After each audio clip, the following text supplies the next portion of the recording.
엄마 나갈게. 엄마 나 타지 마. 아버지한테 말씀해줘. 그랬을 거야 아마. 하지만 자신감이 뭐예요? 내가 생각하고 판단하고 틀리지 않았다고 확신해요. 그래서 아버지한테 의연하게 나선 거예요. 그 두 개 영향 때문인 거예요. 여러분들이 컨피던시를 잘 알고 있으면요. 사람을 사람으로 봐야 되는데 영향을 분석하는 게 자연스럽게 나타나지고 정확하게 뭐 상황 끝나는 거죠. 결국 경영은 사람이에요. 사람이 경영하는 것이지 다른 게 경영하는 게 아니에요. 제가 왜 이런 드라마를 보여드리냐면 여러분들이 이 영양 공부 좀 하시고 제가 지금 하는 걸 영양 코딩이라고 하거든요. 그 사람의 행동이나 말하는 걸 보고 제 무슨 영양이 저런 말을 하게끔 만들어서 알아내는 차리는 거 그런 능력을 뒤에서 갔으면 좋겠다 이렇게 보여드리는 거예요. 제가 이거 배울 때는 일본에서 배웠는데 일본 사극을 보고 사극에 나오는 컨설턴트가 숙제를 했습니다. 그 신상 호텔에 가가지고 오늘 저녁에 무슨 드라마 한다. 그 드라마에 누구 무사 3명이 나오는데 3명의 영향을 오늘 저녁에 발휘한 걸 다 메모해가지고 무슨 영향 몇 레벨 무슨 영향 몇 레벨 다 적어서 갖고 가는데 문제는 이제 그 숙제를 제대로 못했습니다. 왜냐 일본말을 못해서 가지고 일본 옛날 말이 너무 어려워. 옛날 말이. 우리나라도 옛날 말이 황궁하영이야. 외국 사람 모르잖아. 그죠? 근데 일본 말도 옛날 말은 진짜 어려워요. 제대로 못해가지고 그 다음날 현대극으로 한번 다시 한 적 풀고 있었는데 그 이후 제가 컨설턴트를 훈련할 때 이 방식이었어요. 그러니까 드라마 한두 개를 딱 집어가지고 예를 들면 뭐 이번 주 제가 주말에 가끔 보는 관객투 대왕 토요일날하고 일요일날 관객투 대왕에 나오는 그 인물 한 3명을 꼽는 거죠. 3명을 집어 그 중에 뭐 옛날에 개연수의 아들 있지 않습니까? 그 연나라 쪽에 하는 그 친구가 몇 명 꽂혀가지고 걔가 오늘 어느 장면에서 무슨 영향을 몇 레벨로 받았는지 코딩해서 갖고 와. 그게 숙제예요. 맞으면 돈 안 내고 틀리면 돈 10,000원씩 가지고. 사실 그래 보면 드라마가 하나도 재미없어. 재미없지만은 굉장히 중요한 거예요. 여러분들은 그런 능력을 갖는 게 중요합니다. 아마 제하고 밥 먹으러 가면 식당에서 그렇게 할 거예요. 저 종목은 고객 지향성 몇 레벨인지 알아봤죠. 저 종목은 개인 이득 몇 레벨인지 알아봤어. 식당 하는 사람의 가장 큰 복이 뭔지 아세요? 좋은 종목을 주는 거예요. 어떤 종목이냐? 성취 지향성 높고 개인 이해력 높고 고객 지향성 높은 종목을 두면은 그날 매상을 3배로 옮기는 게 있어요. 특히 고깃집 하는 거 아니에요. 손님 받아서 고르는 게 권하는 게 다르거든요. 그게 높은 종목원들 쓰면요 굳이 이것 따라 저것 따라 안 해도 떨어지기 전에 다 갖다 줘요. 그게 컴퓨터식. 그럼 경영하시는 분들은 경영 분야가 거의 비슷하게 보는 것 같아요. 또 사람마다 그 경영하시는 분들도 사람마다 좀 차이가 나요. 근데 한두 개는 있는데 자수성가 하시는 분들은 자신감은 굉장히 높더라고요. 근데 그런 다른 영역에서 항상 문제가 있어요.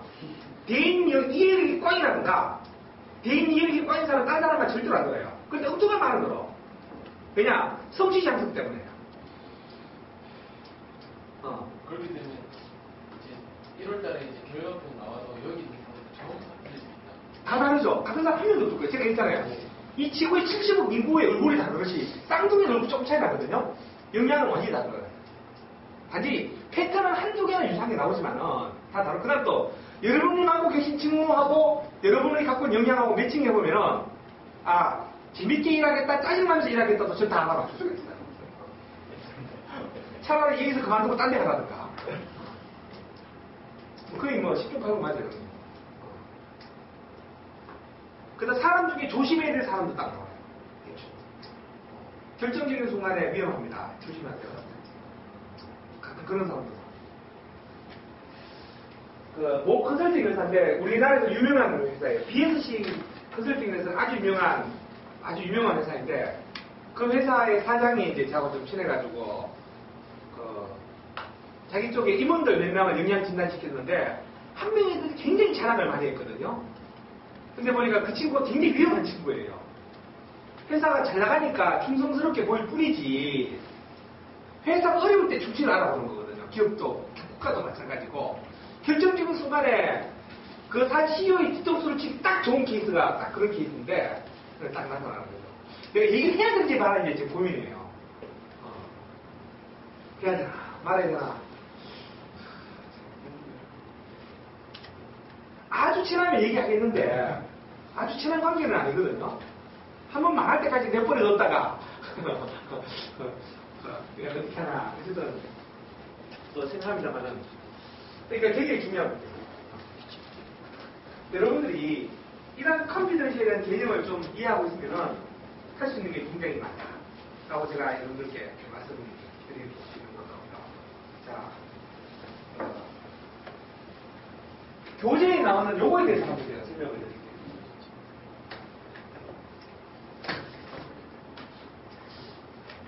이게 몇 페이지죠? 작업 페이지가 좀 다른데. 18페이지예요. 십자가 모양으로 이렇게 나왔죠.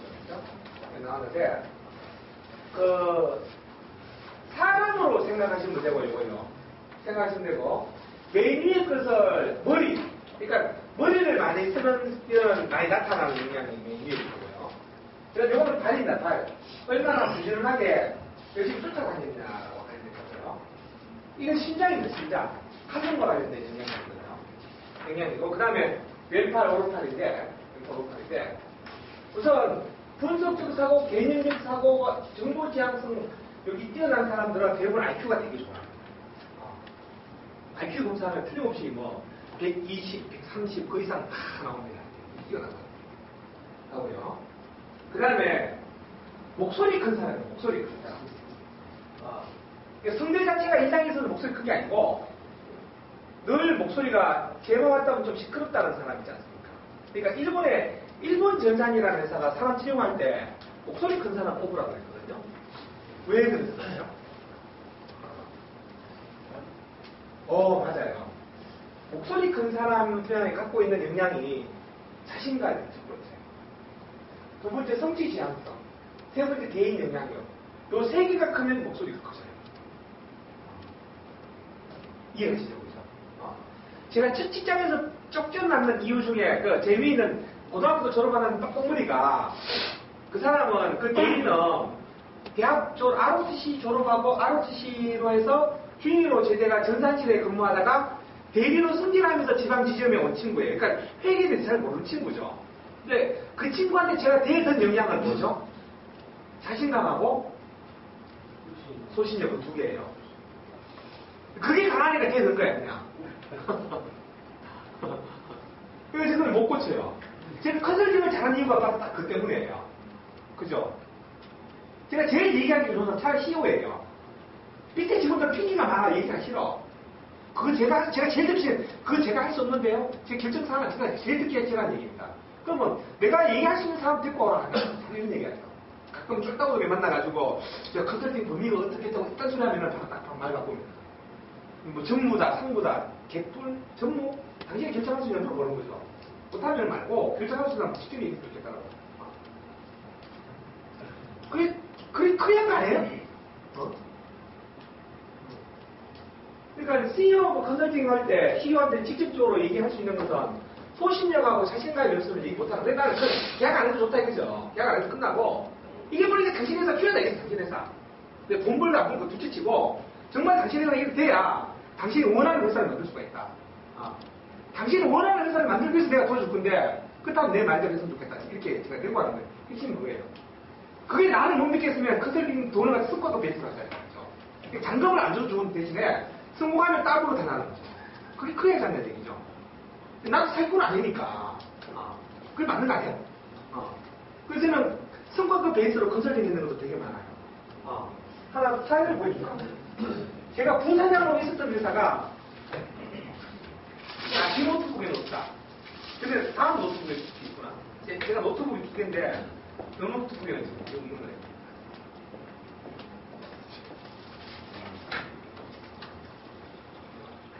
그 다음에 또 하나가 뭐냐면은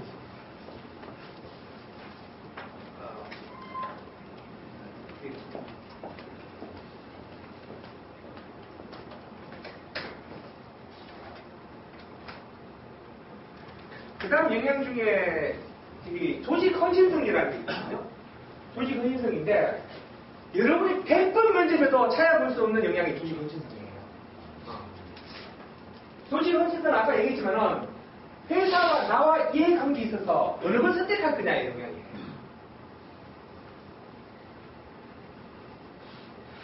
회사와 나와 이해관계에 있어서 어느 것을 선택할 것인가. 영향이 조직 헌신성과 관련된 영향인데 여기 이렇게 꼴을 보시는 겁니다.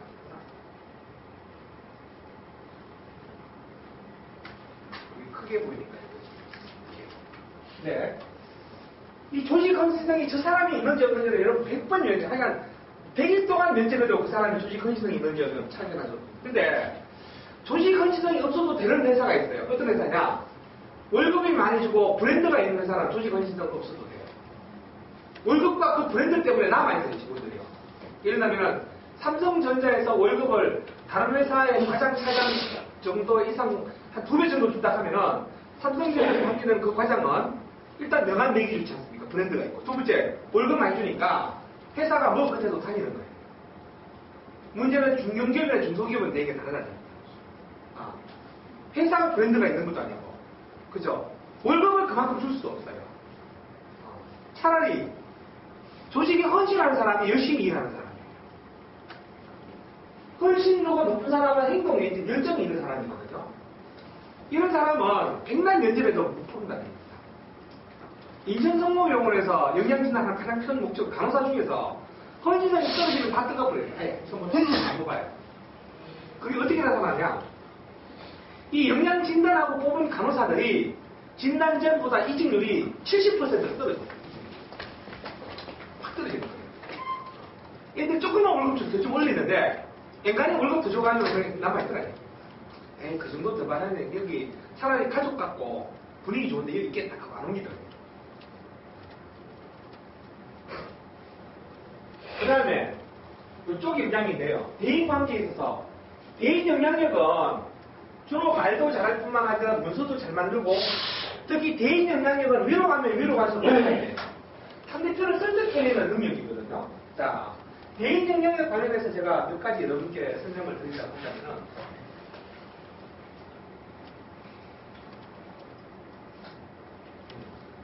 자, 사람을 따르게 하거나 지원을 받기 위해 설득, 납득하고 인상에 남길수록 행복하는 것이고요. 이성에 호소하고 데이터나 근거, 상대방의 이익을 제시하면서 설득하고, 그 다음에 도표를 이용해서 인상 깊은 프레젠테이션을 할 뿐만 아니라 진짜 개인 영향이 높은 사람은 이걸 할 줄 알아야 됩니다. 제3자나 전문가를 끌어들어, 특히 제3자를 끌어들어 자신의 논점에 대한 정당성을 설득해내는 능력이에요.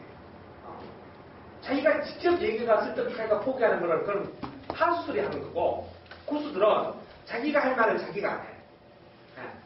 자기는 오히려 반대로 얘기합니다. 이게 아주 진짜 고수예요. 이해가시죠? 그죠? 예를 들면 우리 회사 오나 지금 회장님은 A를 모집하고 있는 거예요. 나는 C예요. 그냥 C. 나거든요. 회장님 앞에 가면 A가 옳다고 얘기해요. 하지만 이런 문제점도 있는 것 같으니 우리 이런 사람한테 얘기 한 들어보자. 이 사람 무슨 끌고 오는 거예요. 끌고 가지고 이제 제3자죠. 제3자. 제3자로 하여금 C를 설득시키는 거예요. 그럼 나는 어떻게 할까? 이 고수는요. 이 사람을 욕해. 자기가 듣고 와놓고. 욕하면서 정당성을 다시 얘기하는 거예요. 그 사람 말이야. 우리 회사 사정도 모르면서 심층도 모르면서